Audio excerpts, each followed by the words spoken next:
on to our next speaker then. Máiread O'Grady is a veterinary surgeon. She qualified from Dublin Veterinary College. Mairead worked in Castle Vets, and if any of you are from South Down, I know she was speaking to one or two former customers earlier this morning. You'll remember with Castle Vets, which was a large mixed animal practice.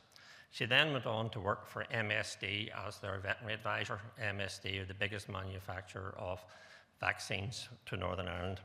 Currently, Mairead is running her own practice at Lodge in County Kildare and is a large animal veterinary surgeon as such. Mairead.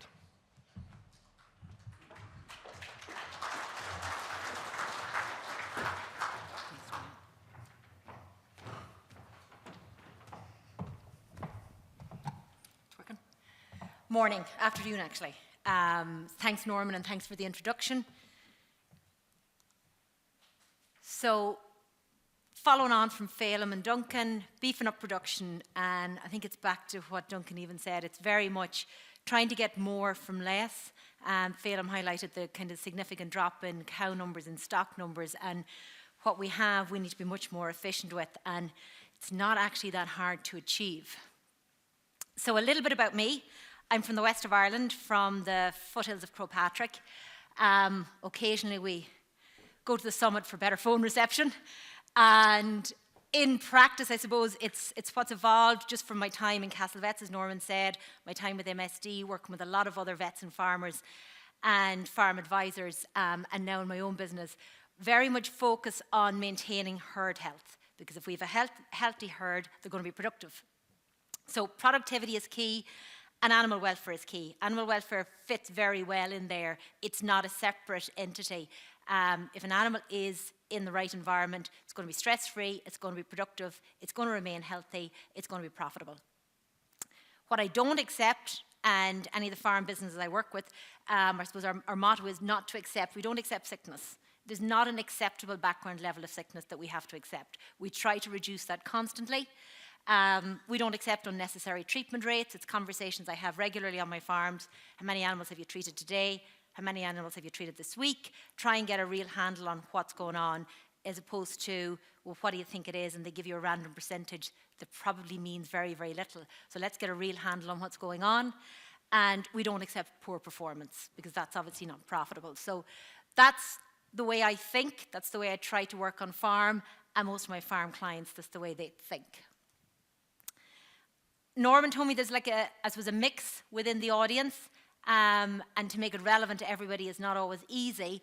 But beef systems overview, there are a lot of systems. I don't know how many various systems are in this room, but the differences that are there, we just accept them. But the key management points that are relevant to all of your individual systems are going to be consistent. So this should be relevant regardless of what animal system, management system you're running. I was told I've stated time. I've told I have a lot to get through. So I said at this stage, if we're going to go through all the critical control points that there are across the animal's life, which is, I suppose, how we're going to get the best performance out of them, I figured you need to saddle up or sit back. So if we start at a calf, let's start at the beginning. A lot of people have moved into the calf to beef sector, I suppose that's fair to say. And managing a calf is a very, very different entity to managing a weanling, a store, an older animal. Managing your own suckler calves, and Duncan has gone through a fair bit of detail there on his own farm. We have to get the environment right, and we have to remember that these are babies.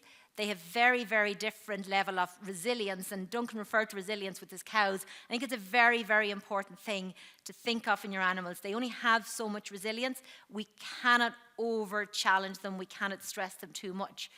So for the baby calf in the early stages, we're calling it the neonate. We need a really clean, warm, dry environment. That doesn't matter if it's a suckler, if it's out in the If it's an outdoor calving, they're going to go into the ditches and stay warm. We have to provide that nice, warm environment inside.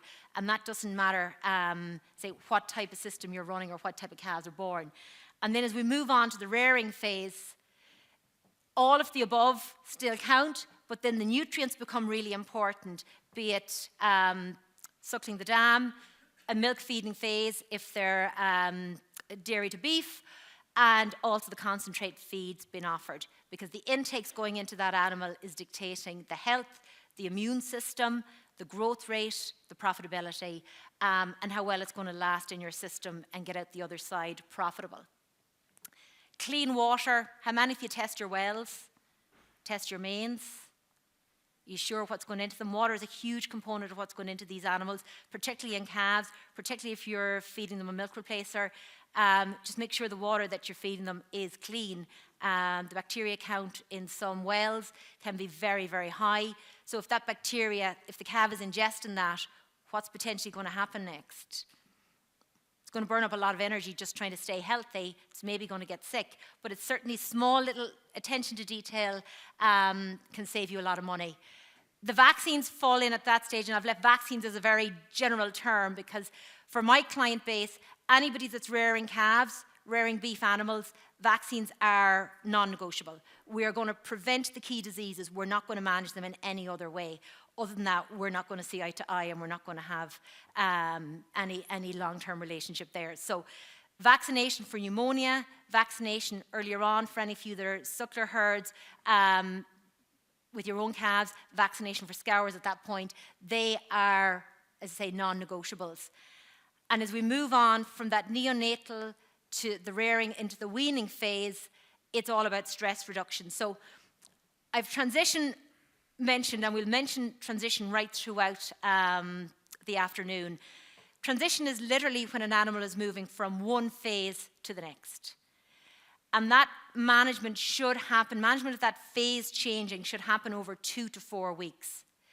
It doesn't in practice. So if you have a change in diet, your nutritionist has probably advised you, you're going to look for probably a 3-week transition onto it so the animals are in a position, the microbes in their rumens are in a position to tolerate the changes within that diet. If they're moving groups, if they're moving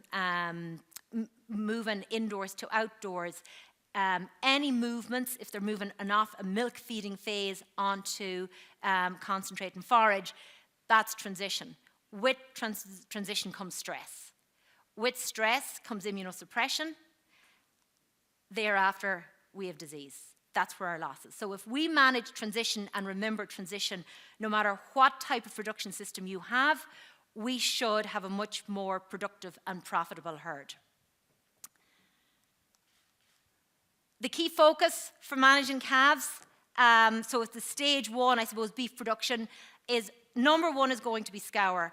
Always has been, always will be. Scour is the key focus. It's the key disease we need to manage. By managing, I mean prevent, not treat. Okay, we really have to step back and manage this. There are excellent vaccines available. There is excellent advice on nutrition, on housing, on management. Everything is there now. We just need to apply it. So warm, clean, dry is non-negotiable. Controlling scours, the key factor is going to be colostrum intake. We could be here all day talking about colostrum, so I'm keen that we don't, because I know we need to get on to the rest of it. But colostrum is going to be the source of antibodies that the calf gets from its mother to prevent disease. It's the first immune protection the animal's body will receive. It needs to be clean, it needs to be fresh, it needs to be taken from the cow within the first hour after calving. And bear in mind that if calves are left to suck their mother, and yes, the caveat is there is your suckler calves, but if the calf is left to suck its mother, it has the highest chance of failing to get enough antibodies. If it is left to suck a bottle, it is the next highest chance of failing to get enough antibodies. And if we tube feed it, it has the least likelihood of developing failure of passive transfer, which is inadequate antibodies. So taking control of putting antibodies into your calf is very important. Colostrum has to be clean, it has to be good quality. If it's not good enough, there are really good supplements out there. Not everything is equal, but looking at get some antibodies, artificial antibodies into your calf's gut is very important as well. And speak to your vets maybe about IgY. It's another type of antibody which supplements your cow's antibodies within the colostrum and is a great aid in preventing scour. Not forgetting about coccidio later on. And again, have a plan in place. If you've had problems last year, start your treatments early. And bear in mind, things have changed. I certainly am adding in some natural products to control coccidia through some nutritionists in feed, getting really good results. So there are other things that we can do. So have a conversation with your feed provider or your nutritionist to see about maybe changing how we deal with things like coccidiosis. BRD is bovine respiratory disease, pneumonia. Without a shadow of doubt, we just have to vaccinate for it. It's the second most significant cause of disease in young calves. It's the main cause of disease in older calves as they move on past the weaning phase. So we know it's going to cause problems. We know it's a threat. It's a threat to production. It's a threat to their potential to last within your herd. So let's vaccinate to prevent it. And we'll talk about that in a moment. And then the next key focus for these young calves in that first stage of production is think about their immune system. It's the one thing that's going to keep them alive and keep them functioning and keep them growing.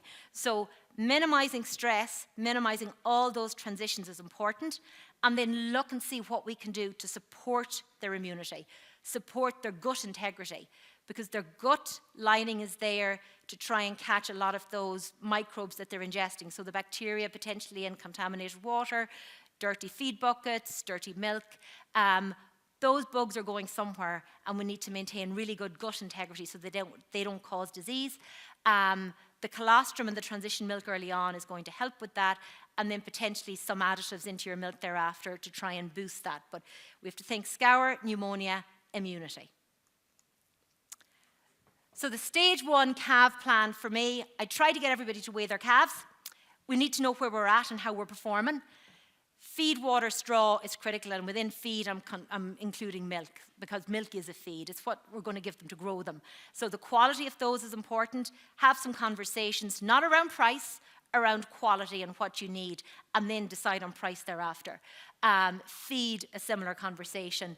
Clean water, plenty of straw. There is no other bedding for calves other than straw as far as I'm concerned. They need that snuggle factor where they can make a nest. There are some additives potentially, and again, have some conversations with your vet or nutritionist regarding what additives to put in that will be of benefit. It may be necessary on your farm, it may be unnecessary, but there are additives that we can do to try and improve the gut integrity and the immunity. I have changed my approach to vaccination quite a bit in the last couple of years.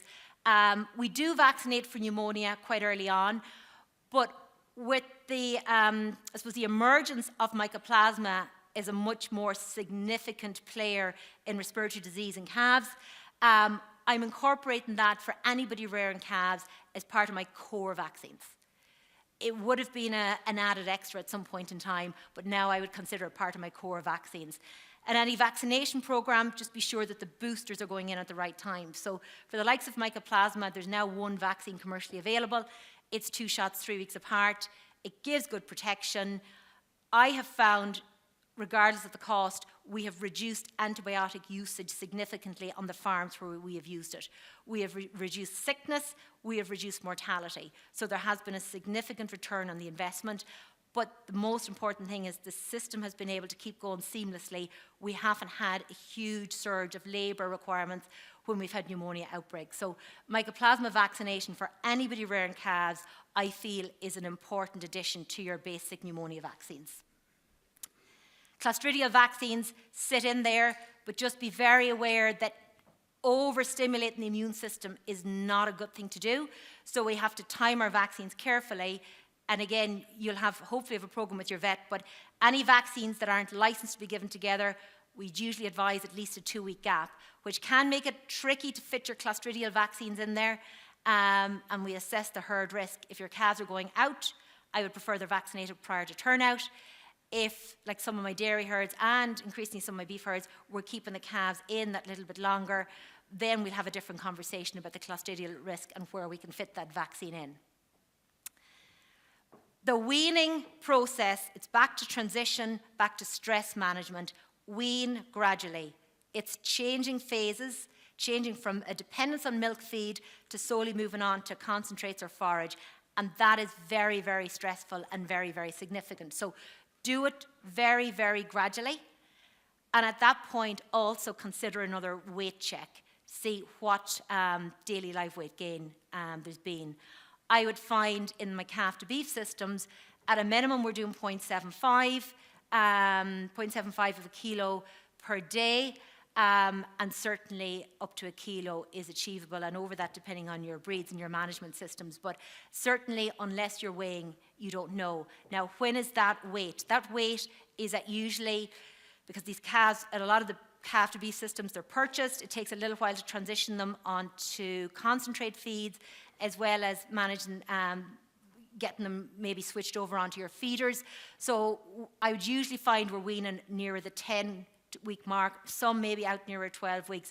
I'd be more the 8-9 weeks on a dairy farm. So somewhere at that 10-week mark out to 12 weeks, we should certainly be averaging 0.75 to a kilo a day across the board. And just, I added this in, just an update regarding mycoplasma. That's actually a calf that I saw a long time ago. And that was a herd that had a lot of mycoplasma issues. It was before we had a lot of tools to deal with it. So colostrum issues, certainly the calves were maybe not getting the freshest of colostrum early on. With hindsight now, we realize that colostrum can be a big source of mycoplasma. It can be the source of the infection to the calf. Then with some overstocking, the environment maybe not being warm enough, so the calves a little bit more stressed, we end up with these very, very dull calves. The inside of that calf is most likely lung abscesses. The outside of it is miserable. So a bulk sample analysis last year here on farms in Northern Ireland across dairy herds indicated that 90% of herds had antibodies to mycoplasma in the milk. So 90% of herds have mycoplasma challenges on the farm, and we know that the route into the calf can well be through the colostrum. So for that reason, I consider it part of your core vaccines now, and I suppose that's a change compared to where I would have been. Just another example, you've probably recognised the calves with the dropped ears, and we can see again blood samples in the south of Ireland over last year. You can see the proportion of calves that are showing up antibodies to mycoplasma is increasing year on year. So that's 22, 24, and 25 increased significantly. And it's maybe not that clear there, but that's a cross-section of lung tissue from an affected calf. It's not nice and pink and spongy and airy like it should be. It's dense, it's dark, there's abscesses throughout it. That's that little calf we saw a moment ago. You wonder why it's not thriving. Its lungs can't function, so it can't get enough oxygen around the body, so it can't perform. We want to eliminate any of the little stragglers and have as many of them thriving as possible.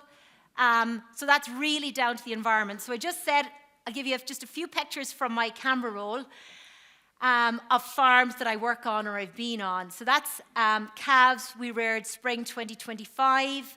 We changed a lot of things from the previous couple of springs.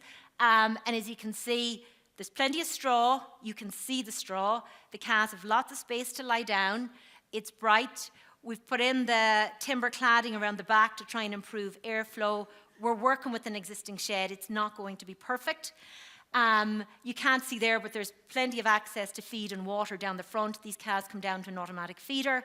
And there's room for calves, the shy feeders, to come forward. They're not going to be bullied or intimidated at the back of the pack. So we've had really good success rates there. Treatment rates were minimal. Mortality was minimal. And it was just a few management changes on the year before. You can't actually see it just about on the top of that picture. There's even male holly hanging up to control ringworms. So everything is thought of. Again, another farm, similar. There's no two setups that are going to be the same, but the principles are the same. Lots of clean bedding, lots of comfort. The calves look bright. They're spread around. Access to forage. And again, these calves come forward to feed. A little bit overstocked. And it happens, and we don't see it because we're there day to day. So, and I can be a bit glib and say, there's none too blind as those who cannot see, but we can all fall into this situation very, very easily. There's nowhere to go. You may be locked up with TB, and you wonder why you're not getting the same results as the previous years.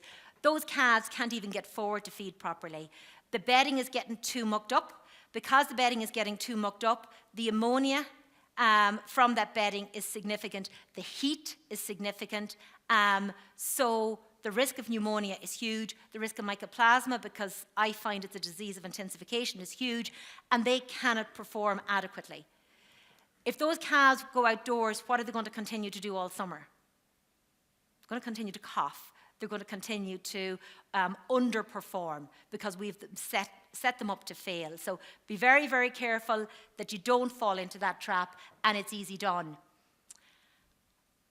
Somebody might own this shed. I can't remember where I took this picture. I found it in my camera roll. So if it's anybody's here, it's brilliant. So again, it shows you can have a nice environment for suckler calves. The cows at the front, I don't know where the light's allowing you to see that, and a creep area for the calves. So the calves can come back and have that better environment that it's very hard to provide for if their dams are still with them. And again, we have a better chance because they're not going to be as tightly stocked. We have fresh air, we have a clean, dry bed, we have access to water or any other, if there's creep or anything being offered, without their mothers coming back and mucking up their beds. So it's not that hard to provide a good environment. So in a nutshell, that's kind of space requirements. Stock and density is good, airflow is good, comfort is good, and for you herding, it's very, very easy to go out and herd well in a setup like that. Not so easy to herd there. So if we move on, stage 2, the calf is weaned.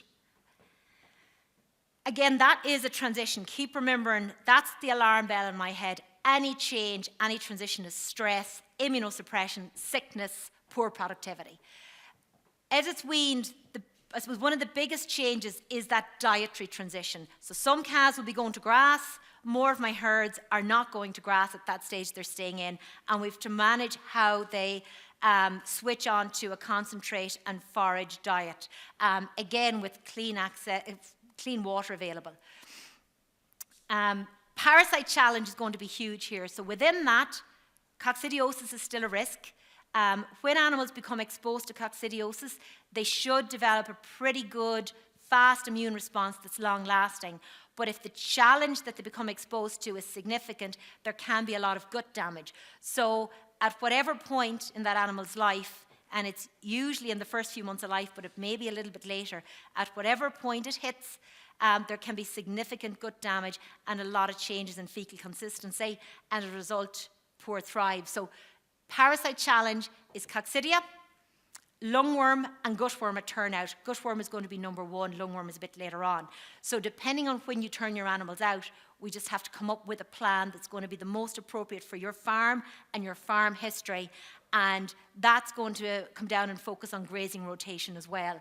But parasites are probably one of the key threats to that weaned calf thereafter.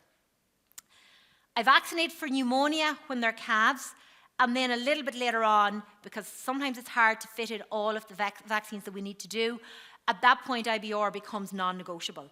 It's not traditionally a disease of baby calves. They get a lot of antibodies from their mother that'll help protect them against it anyway. But once that calf is weaned, IBR becomes much more significant. And again, it's non-negotiable. It must be incorporated into a program if you're rearing cattle. So around the transition at that point in time, we have to continue to focus on weight. So a weight taken after weaning and a change maybe during a handling later on. It's no harm to go in there and get a weight check. Preferably weigh everything, but at a minimum, take a representative sample and see where you're going. Are you standing still? Are you gaining weight? Are there problems? Very, very simple thing to do all of the time is monitor their feces. So check the dungs. You're going to see those. If you have a lot of loose dungs, if you have bubbly dungs, they're not transitioning onto their diet as they should be, and we need to look at managing that. You may well need to analyse it and see maybe there's a parasite component. So the dungs are telling us an awful lot. A healthy animal should have good, dry, formed dungs. As they transition onto grass, they will get a little bit looser, but they shouldn't have loose, scoury feces. They shouldn't have bubbly dungs. And if that's observed, you need to just get a dung sample and rule out parasites, and then have a conversation with your veterinary nutritionist regarding any additives, maybe added fibre, to try and offer a level of gut protection. Grazing rotation is key. It's boring, And it's so important as regards parasite control. We learned about it in college and we put it to bed. And then I had a call to a farm where there's a lot of coughing calves several years ago, and nothing was working. They got an ivermectin, they got another ivermectin, they got another ivermectin, they remained coughing. There were deaths associated with lungworm. So we left the crush and we went for a walk around the farm instead. And it became apparent that it was a calf to beef system, so year 1 and year 2 calves were all that were on the farm. Year 1 had this section of the farm, year 2 had this section of the farm. So one section of the farm only ever had first grazing season animals. So naive animals who had no immunity to parasites. So because of that, the parasite burdens in the pasture built up, and the challenge coming at the calves was huge. No treatment could have been effective in that scenario because the challenge was significant. So we switched them and we moved the cattle. That night I said, right, let's move these first grazing season animals onto second grazing season animals pasture. And we didn't put in any more worm doses because they had already had a product that should have had persistence against worms in the previous days. And within days, the cough lessened. And we've practiced that grazing rotation thereafter. And it's a simple thing. If I had stayed at the crush, we would have been talking about products not working. I went for a walk around the farm and understood the system and realized the product couldn't work because the challenge was huge, because our grazing rotation was wrong. And I just mentioned again clostridial vaccines at this stage. Anything that's out and grazing, anybody that has done any land work, excavations, the risk is higher. I'd certainly have a serious conversation about including clostridial vaccines at this point in time. So I suppose didn't highlight, this is a little baby that didn't transition all that well that I saw in my travels. So it's thin, you can see its spine, it's not happy, its coat is dull, it hasn't picked up. There were a few issues there, and lack of fibre was one of the most, the quickest fixes we put in there. And when they're managed correctly, they can do very, very well. So the next transition, and I know there'll be questions afterwards because Norman said we'll take them at the end, so I don't want to get into too much detail. I want it to be relevant for everybody. But the next transition, the next hurdle where we're going to challenge those animals and reduce their potential to thrive is at that weaning to store phase, or weaning to grower phase, whatever you want to call it. And again, there's a dietary transition. They're either going in and going on to silage or some form of forage crops. They're going on to a concentrate feed, potentially, that they weren't on. And all of that needs to be managed very well. Dietary transition, there's a risk of acidosis. There's a risk of mycotoxicosis. There's a risk of, everything, listeriosis with poor silage. So it's looking at how we manage it, looking at the quality of the inputs going into them. It's key. Even the fact that we're overwintering them usually means we're housing them again.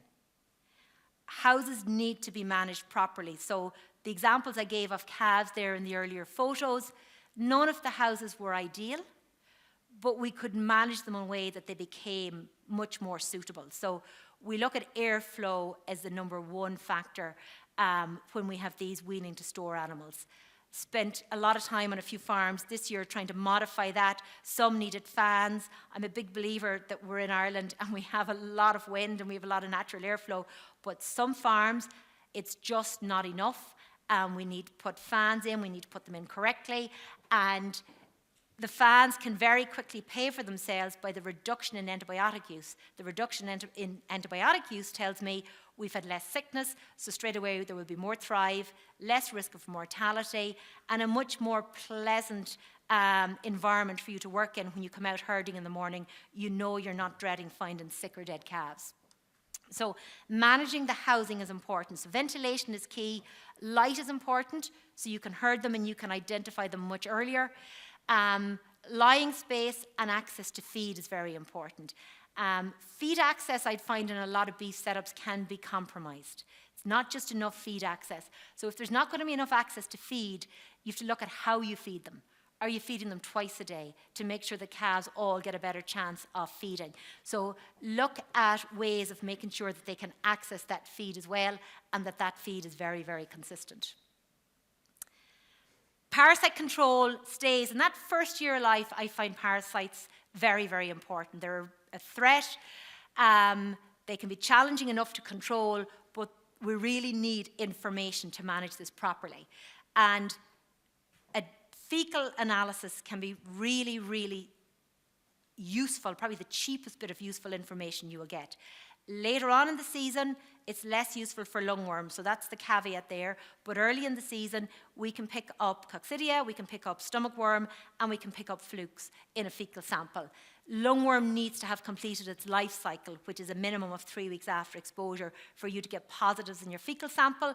So if there are calves coughing after grass or at grass later in the season, and their dung samples are negative for lungworm, they can still have lungworm, and we may advise you at that stage to go ahead and do a lungworm dose. But that doesn't take away from the importance of fecal sampling.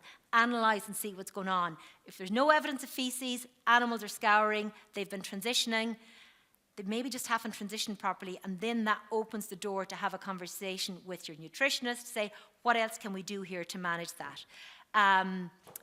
Equally, if you're having a conversation with your nutritionist and you're not happy with your feed, and you take a dung sample and highlights there's parasites there, shows you've been going down the wrong path. So information is really, really important.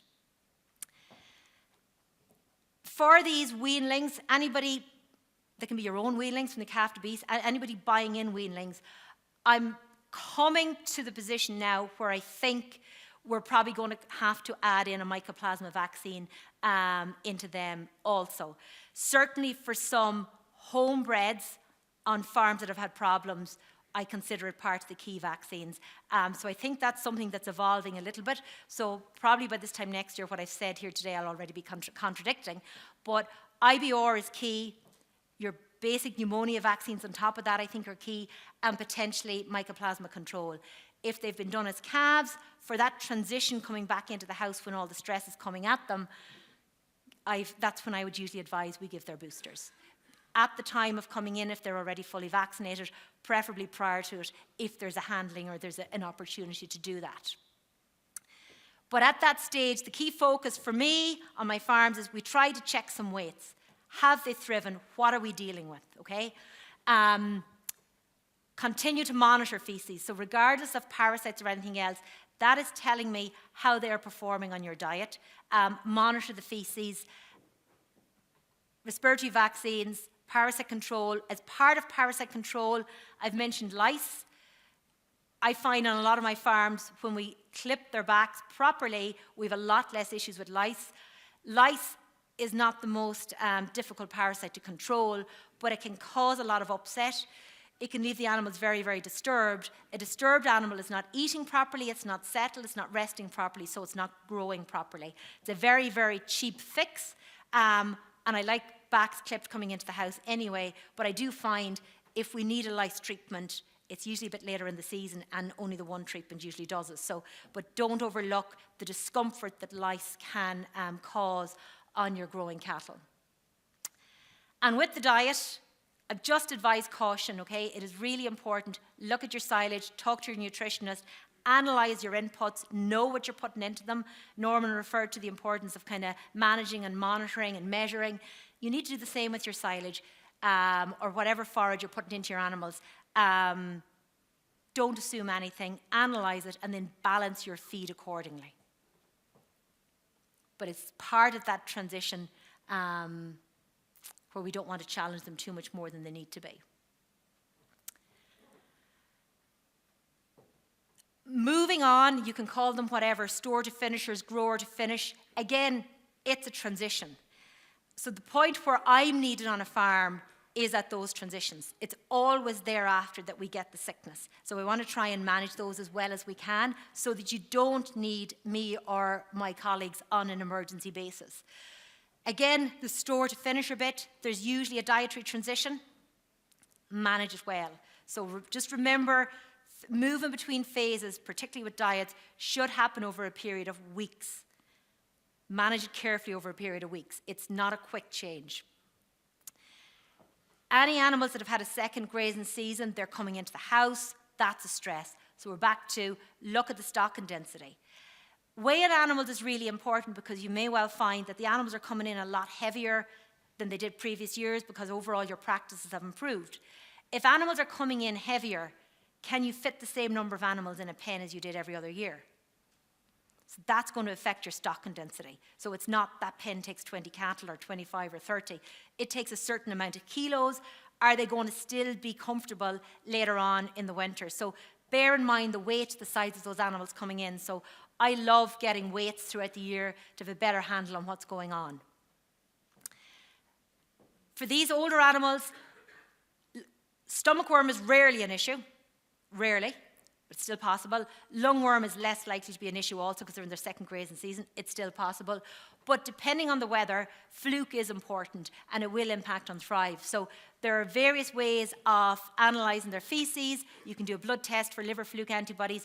There's a lot of simple tools available to us now over the past couple of years that mean we can give you much more targeted advice on your parasite control, because there's no point feeding an animal that has a significant parasite burden. It's not going to convert that feed adequately, it's not going to thrive, and potentially it's going to get sick. For these older animals, we're looking at IBR and pneumonia vaccination as key. IBR is definitely non-negotiable. IBR control must be carried out if you're serious about trying to control outbreaks in a group of older finisher animal. I'm not going to put a basic pneumonia vaccine into all of my finisher units. We'll have a conversation about risk. We'll know what's happened in other years. We look at the housing, we look at the management, we look at the setup and see. And again, Clostridia, some farms higher risk than others, we look at that as well. But the number one is certainly IBR at that phase. So we're back to monitoring a lot of the same things. The key focus is weights. IBR vaccination, is it done? A live vaccine, feces, keep an eye on them. And the feces I find are a really, really good tool. It's something that my farms will send me feedback on. I think I have it there. So I think that was one Saturday morning sitting in the hairdressers that came through. So that's, I try to encourage people to give me as much information as possible so I can help them. So that's what the feces had been consistently in the group of animals. Happy, very, very happy. Feeding beef heifers, continentals, they're all over 24 months, and on silage and concentrates. Things were going really, really well. And then within a matter of days, the feces turned into that. Is that a reason for concern? I think it's a significant reason for concern. So I have to go back and check what have we done regarding parasite control, even though I think it's less likely to be a parasite issue when it's so sudden. Then we go back and see how he has managed his diets, what dietary changes there have been, because if there's any upset to the rumen bugs, dysbiosis, that is a likely consequence. So back, analyse his feeding practices, his feed, look at potentially risk of mycotoxins, look at risk of acidosis, look at the need to put in, be it binders, anything to alkalinize the feed, and try and manage it out. So that is important to be picked up.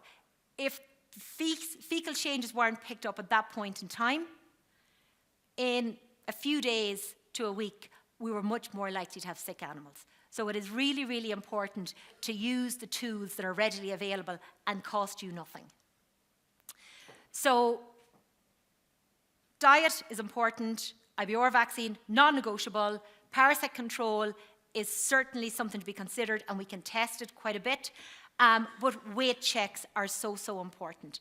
And I have farms where we're feeding at a relatively high feed rate, and I find it's very important there we do regular weight checks. You potentially see it on your own farms. There is a certain point where there's a tipping point, and they're not actually thriving as well as they were. And at that point, if you're costing yourself more in feed costs per day than the thrive you're getting as a result of that, those animals need to be moved on, taken out of your system, and finished that a little bit earlier. There is a happy medium. If we feed animals for too long on a high feed rate, I come and pick up the pieces on the health side of things, and that's not profitable for any of us. So they peak, and when they peak, they're done. I equate it to a marathon runner. If you're training for a marathon and it's cancelled today, you cannot train at that same rate for the next 2 months to then go and run it at that point in time. You've peaked. you're ready to go. So these animals, if they peak, we need to move them through the system. The only way we know they've peaked is to do enough of a representative sample, check their weights. So production benefits and take-home messages is healthy calves. Some of this is out of your control if you're buying animals later on in the process. It's all relevant. Whatever point the calves come in your ownership, we have to step on from there. But a healthy calf will become the most productive finishers. We've done the maths on one of my farms before Christmas. The calves they bought and reared on milk versus the calves that they bought, reared, they were weaned and then we reared on. They have been much more profitable, the calves that were reared by ourselves on the farm. Why? We've controlled a lot more of the variables. We've possibly improved some of the inputs that would have gone into them, from the milk quality, the feed quality, stock and density, all of those things we've controlled. They have been far more profitable, those calves, than the ones that have been bought. They've gained better. So the inputs are really, really important. It's never too late to start improving your system, but if you can go back to day one, the most benefit is there to be had. I've always been a believer in it. Every time I'm on farm, I keep, I suppose, reaffirming what I've thought. Prevention outperforms treatment. We should not be treating animals routinely. I was on a farm this week. My conversation starts with, well, after the pleasantries. So how many animals did you treat this morning at herding? 3. There were 1,300 animals on the farm approximately. Next question is, right, so what do you think you've treated over the past week? That's a very, very easy thing to remember.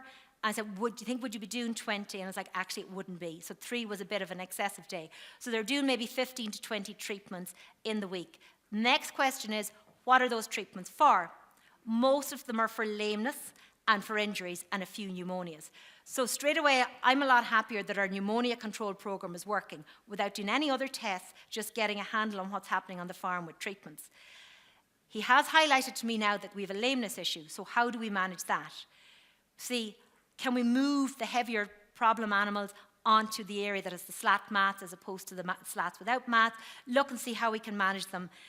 Try to get to the bottom of what it is. Do we need to run them through a foot bath? Are the facilities there to allow us to do that? It's something that we probably didn't traditionally advise as much, foot bathing beef cattle, but lameness is a really significant cost. It's a drain on the animal's performance.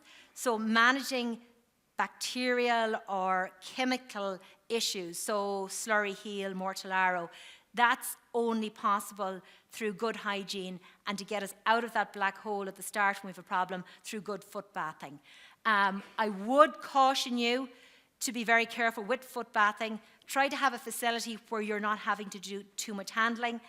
I have moved away from using horrible, dangerous ingredients. So the likes of formalin, we know it's a carcinogen. There's enough things out there that we know are going to make us sick. So why expose ourselves to formalin? So be very, very careful what foot bathing you select, but do consider things like that. So when you identify a problem, deal with it. A consistent approach is key. So calves thrive on consistency. Animals thrive on consistency. If you feed at 10 a.m. and you suddenly start feeding at 2 p.m. over Christmas, it can be an issue. Most important thing is calculate how much feed they need, keep it consistent, make sure the animals never go without. With milk feeding calves, consistency is key. If this batch have always been fed first at 7 a.m. or 8 a.m. or 9 a.m., they get fed first at 7 a.m., 9 a.m., whatever time you're feeding them, and you move through it. The feed has to be consistent, the way it's mixed, the hygiene, everything needs to be consistent, and your calves will kick on. If there's anything holding them back, they're just not going to perform, and they are the calves that get sick. And there's always a reason why calves get sick as opposed to just a bug. So I'm very much about the why as opposed to the what. So your calves have a respiratory problem, they have pneumonia. Why do they have that? It hasn't just come in there because you've managed everything perfectly. So there may be other things that we can change on that farm rather than just tell you to tweak your vaccination program. There are things you need to do on top of that. But back to, I think, reiterating what Duncan said, monitoring at each stage is really what's going to protect your profitability. Monitoring is monitoring your feces, monitoring your weights, monitoring your feed, testing your silage. Get as much information as possible. Share it with your vet, your nutritionist, be it a discussion group, whatever you're in. Use that information and get the best out of your farm that you possibly can. So, honestly, I think I can see so much about that farm from that little video I took a few weeks back. They're all really clean. So their diet is quite good. We don't have loose feces. Stock and NC is quite good. Their coats are nice and clean. So that tells me the air is actually quite good. You see in those clammy sheds, the coats are a little bit stickier looking. Coats are quite shiny. Diet has been excellent in here. Eyes are clear. They're alert. And the most important thing, well, one of the most important things for me is they've been curious. They've come forward. They've come forward to see me whilst I'm there. They're not afraid. They're not fearful. They're relaxed. They're chilled out. So the herding is really good on that farm. Stockmanship is really good. So we have minimized an awful lot of the stress that these animals could potentially have been exposed to. So now they're allowed to thrive. There's going to be no fear in those coming forward to feed, going back and lying down. They have enough space. And it's very, very easy to get a quick handle on a farm by having a walk around. So I try to spend more time walking through the shed than having a chat crush side, because crush side, I'm only going to see the sick animal. The management practices are much more important, and I'll see that by going on a little walkabout around the shed. And maybe it's a good thing for you guys to do on your own farms when you go home today. Fresh eyes are always good, and have a little walk around and see anything that stands out that could be changed. Whistle-stop tour of beef production. There'll be questions shortly or afterwards. Yeah, okay. So thank you very, very much for your attention, and I think myself and Duncan will take and Phelan will take a question session.